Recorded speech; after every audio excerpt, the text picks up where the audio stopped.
All right, so we're going to take a look at Hoshea Part 2. This will be a short study, just a single verse, verse 3, because if we would have added the studies about the name of the first son, Jezreel, into it, then it would have made it a really, really long study. So we're going to have to take this in, some of it's going to have to be in small segments, or it gets, when we start to get into 10 or 11 pages, then it gets difficult to digest a lot of it. Huh? Well, me too. And I have to stand up here and pretend I'm not, so. All right. So the book of Hoshea as a work is a collection of writings by Hoshea that were preserved in an anthology by family, friends, disciples, acquaintances. So in this study, we're going to consider the choosing of Gomer, which is the daughter of Diblaim, and the bringing forth of a son. And we're also going to take in a brief history of Yehuda. We're going to consider the 24th chapter of the prophet Jeremiah, and then we will conclude with an overall idea that this third verse presents. That's a very important verse for us to be able to keep in mind. So let's talk to our Elohim, and then we'll take a look at this third verse of Hoshea. Master Yahuwah, we thank you for this time together. We thank you that you've done so much to teach us through your prophets, through your Torah, through your word. We ask that you will open our eyes, open our ears, and open our hearts, so that we can see, hear, and understand what your word tells us. We thank you for it. In the name of Yahushua. Amen. All right, so verse 3 of chapter 1 says, "So he went and took Gomer, the daughter of Diblaim, and she conceived and bore him a son." So we would look at this verse and say, okay, so he was told to go find a prostitute for a wife. He went and found Gomer, and they had a son together. But like everything else, we have to look a little deeper and ask, what does this mean for us? So first, let's consider the phrase, "so he went and took." The phrase begins with the word vayelech, that means and went. The root of this word is halak, that means to walk, and to sneeze, well, maybe not to sneeze, okay. It means to walk, but it also means a way of or a manner of living. The next word is vayikach, that means and took, and it comes from the root lakach, that means to lay a hold of, to seize, to acquire, and to marry. So we can take this, this word also means to take in one's hand, which gives an idea of being strengthened by something. So this word lakach also means to take in one's hand. And if we consider the Proto-Hebrew, the hand is a representation of strength, so to take a hold of something or to be strengthened by something. So let's take a moment to consider that as we walk through our way of life, what we lay a hold of or acquire will either strengthen or weaken us. Now, Lorraine asked a question a few minutes ago that, having read in Chronicles where Solomon has built this temple, and he's dedicated the temple, and the Shekinah of Elohim comes into the temple and fills the temple with his esteem, and it's such a magnificent thing. The question was, why would he take in concubines from all over the place and put up poles to Ashtaroth, having witnessed such a thing? So let's take that question and read this comment one more time. As we walk through our way of life, we lay a hold of and or acquire things that will either strengthen us or weaken us. The temple and the magnificence of Elohim's presence in the temple would be enough to strengthen Solomon.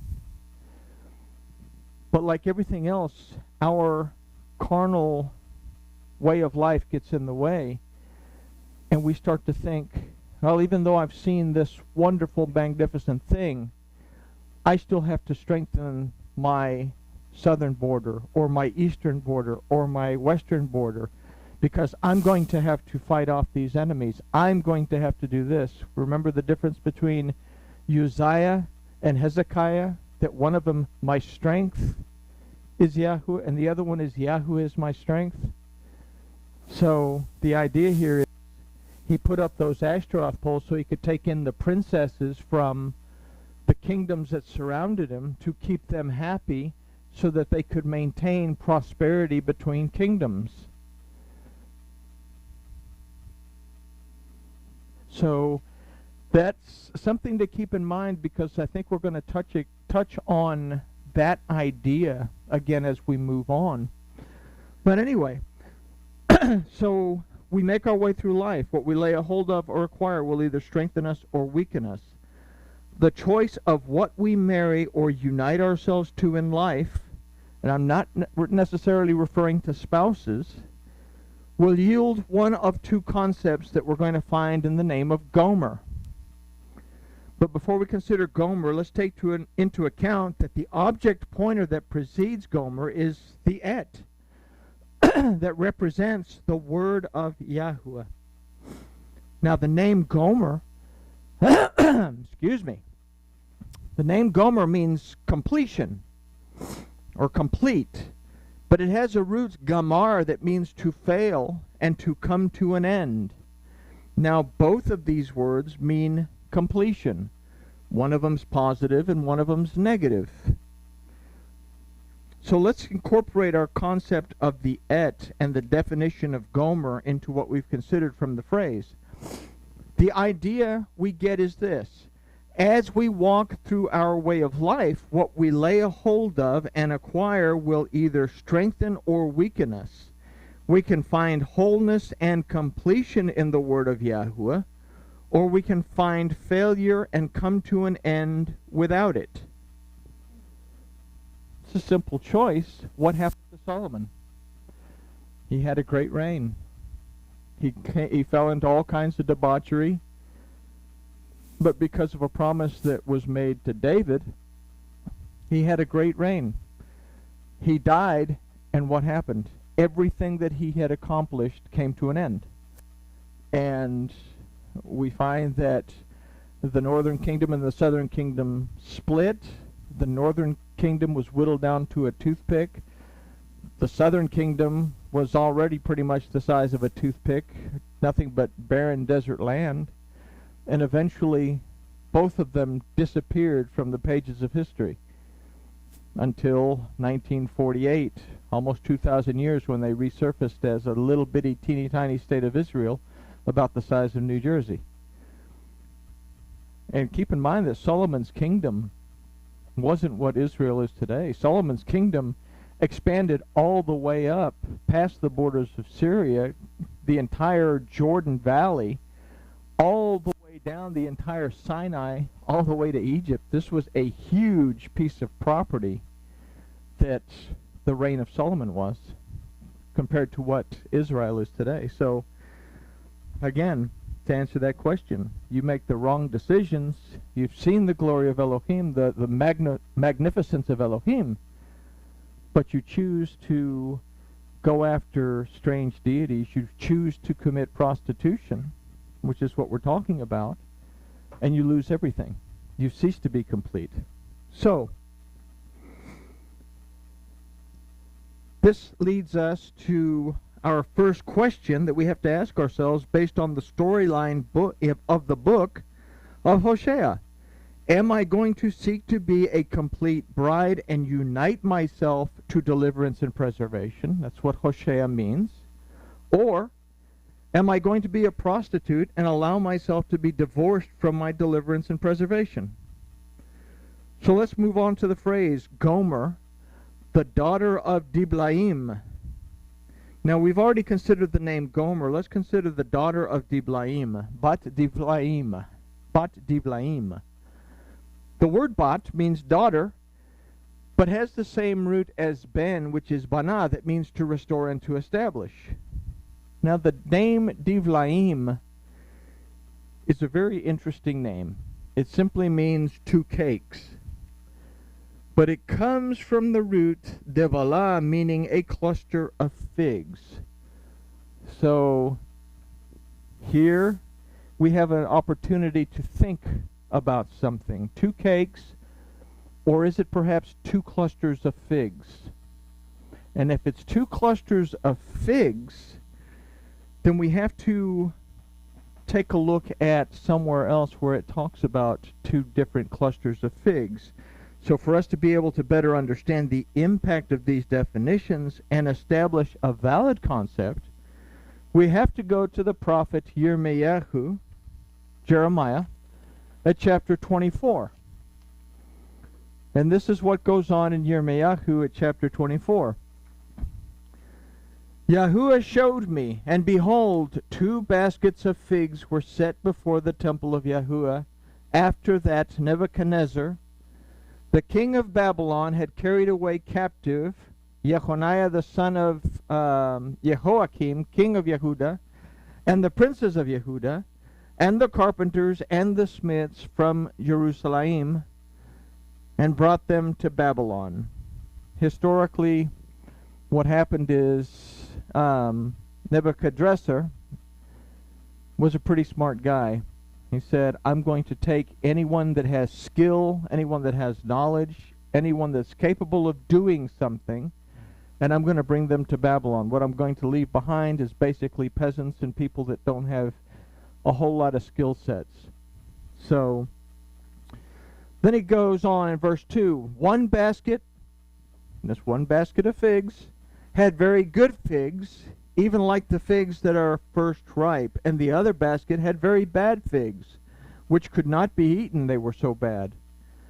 Then said Yahuwah to me, what do you see, Yirmiyahu? And I said, figs, the good figs, very good, and the evil, very evil, that cannot be eaten, they are so evil. Again the word of Yahuwah came to me, saying, thus says Yahuwah, the Elohim of Israel, like these good figs, so will I acknowledge them that are carried away captive of Yehuda, whom I have sent out of this place into the land of the Chaldeans for their own good. Does that sound familiar to anything that we covered in Yoel? Consider the word tribulation. Everybody says, oh, we don't want to go through the tribulation, blah, blah, blah. This word tribulation literally means to squeeze out the oil, to squeeze out the truth.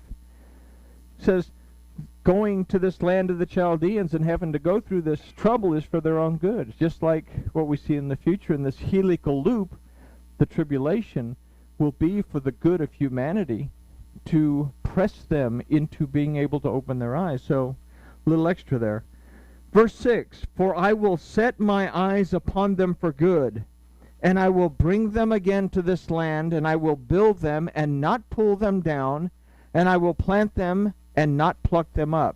So he says they're going to the Chaldeans for a while, but I'm going to get them and I'm going to bring them back to this land, and I'm going to plant them and they're not going to get plucked up. And I will give them a heart to know me, that I am Yahuwah. And they shall be my people, and I will be their Elohim, for they shall return unto me with their whole heart.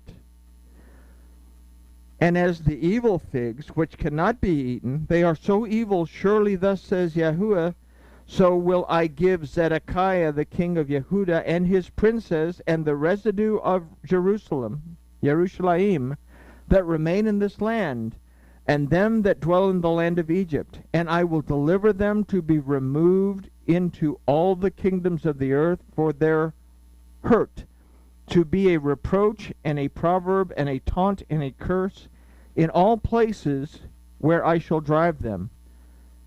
And I will send the sword, the famine, the pestilence among them, till they be consumed from off the land that I gave unto them and to their fathers. So, what's going on here? We have the kingdom of Judah. The kingdom of Yehuda has been taken away captive. And he says, those that go into captivity, I'm going to take care of them, and I'm going to bring them out of captivity. I'm going to plant them, all except for Zedekiah and his sons and the people that follow Zedekiah. I'm not going to take care of them. So what's going on with this? So in the time of Yirmiyahu, Yehuda was taken into captivity, and Zedekiah was made governor of Yehuda by the king of Babylon. Zedekiah had no right to the throne through ascension, but remember that we read earlier that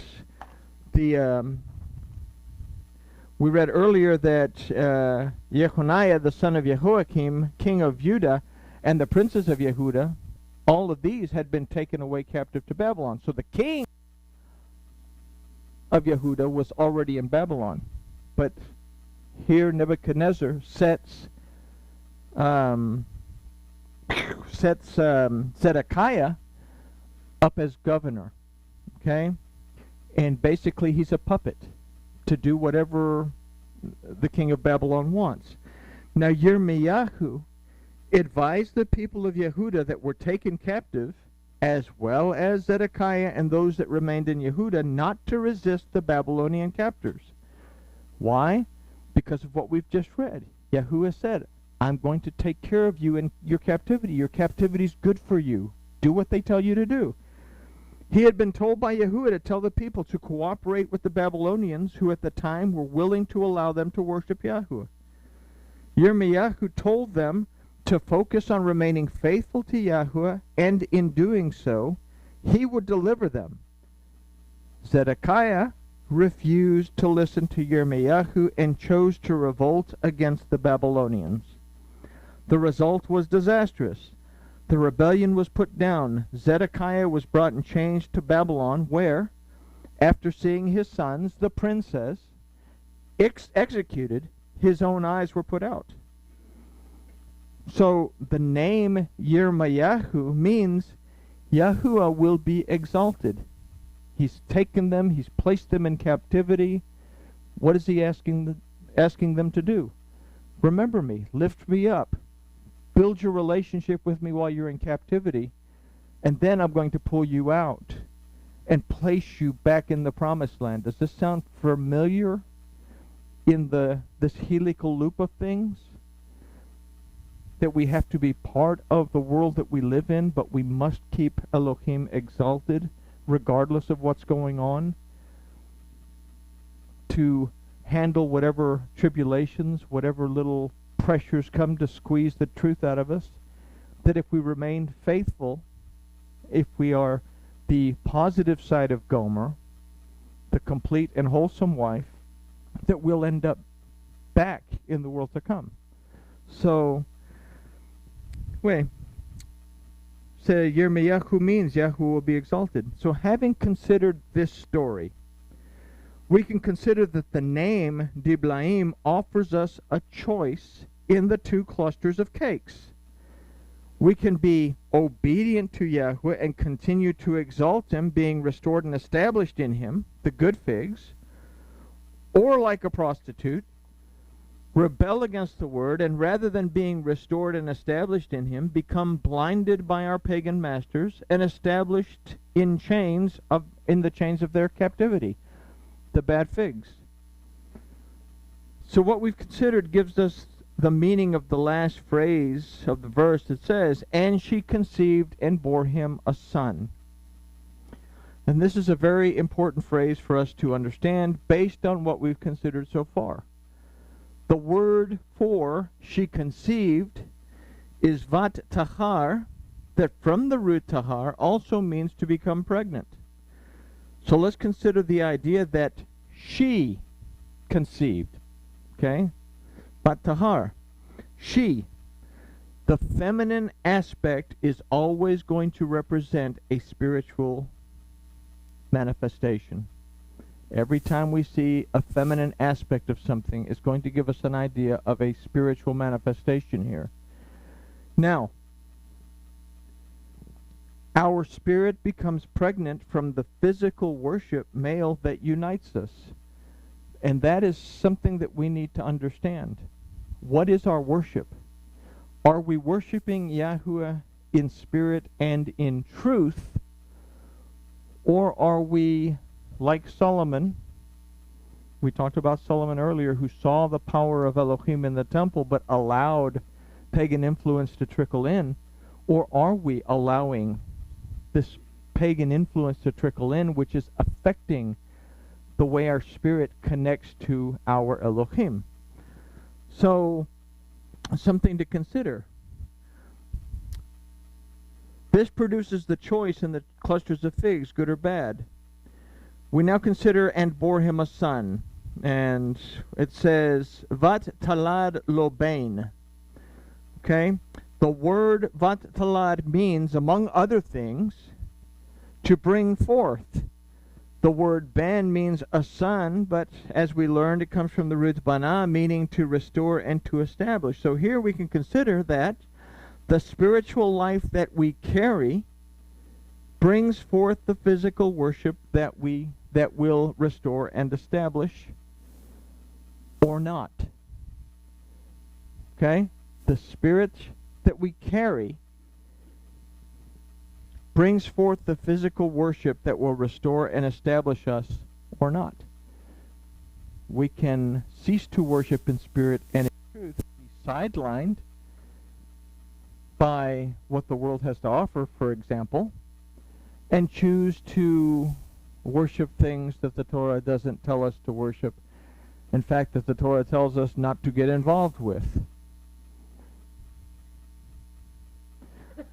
Do what? Oh, okay. That's all right. It went in the deaf ear. Now, the word lo remains silent in this verse. It's not defined. It's not even spoken of as far as definitions go. But the word lo that remains silent simply means no or not. And as such offers us the idea that the choice to seek a relationship with Elohim or not is one that we must first consider in silence. We have to think about our relationship with Yahuwah Elohim. But if I go out and I tell everybody that I'm considering doing this, what's the first thing that's going to happen? Some people are going to say, yeah, that's a great idea. Some people are going to say, oh, you're nuts. Some people are going to say, you're a holy roller. Some people are going to say, I don't believe in all that stuff. And you're going to take all that stuff in. And then what happens? Then you're full of garbage. You're full of conflict. Thank you. And then you have to figure it out. You build your relationship. You make the decision in silence. You study to show yourself approved.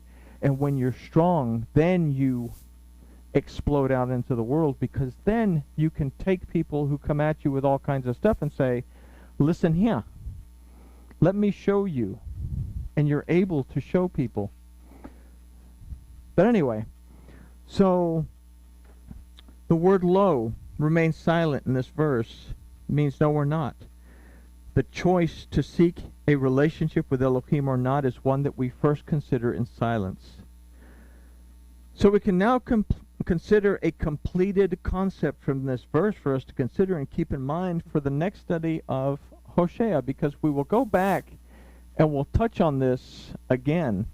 Like I said, if we'd have started to go into the names of each one of the children, then the study would have gone page and page and page. So we're going to have to break the youngsters into separate little bite-sized pieces. But so the total concept that we get is, as we walk through our way of life, what we lay a hold of and capture will either strengthen us or weaken us.